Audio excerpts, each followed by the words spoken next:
वो कहते हैं ना कि ना बोलने वाला बहुत कुछ कर देता है और बोलने वाला कुछ नहीं कर पाता है। ऐसे ही एक वीडियोस निकल के सामने आया है जो भोजपुरी के एक एक्टर है जिनका नाम रवि किशन है, और अपने ही गाना भोजपुरी गाने पे वो नचवाते हुए नजर आ रहे हैं। आप इस वीडियो में देखिए कि भोजपुरी में शाहरुख खान को नचा दिए।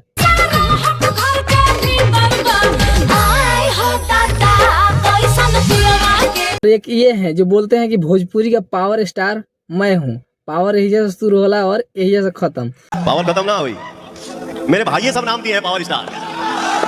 पावर यही से शुरू होला यही से खत्म हुई, पावर दूसरा क्यों कहां से ले ली? कि हम बता दें कि भोजपुरी का अगर कोई पावर स्टार है तो असली पावर स्टार है रवि किशन, क्योंकि बॉलीवुड के किंग कहे जाने वाले शाहरुख खान को अपने ही गाना भोजपुरी में उनको नचवा रहे हैं। जैसे कि आप इस वीडियो में देख सकते हैं कि रवि किशन और शाहरुख खान एक साथ भोजपुरी गाने पे नाचते हुए नजर आ रहे हैं। और पवन सिंह क्या बोलते हैं कि भोजपुरी का पावर स्टार मैं हूँ। तो पावर इसे बोला जाता है, इसको बोलते हैं पावर स्टार। असली पावर स्टार अगर है कोई तो वो है भोजपुरी के रवि किशन।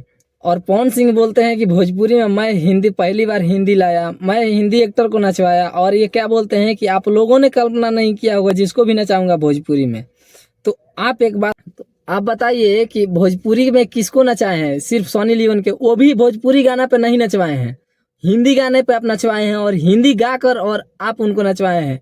आपकी क्या हैसियत है जो भोजपुरी गाने पे आप सनी लियोन को नचा देंगे? नहीं, ये गलत है कि भोजपुरी में अगर सनी लियोन लाया है तो हिंदी गाने से नचवाए हैं, आप भोजपुरी गाने पे नहीं नचवाए हैं।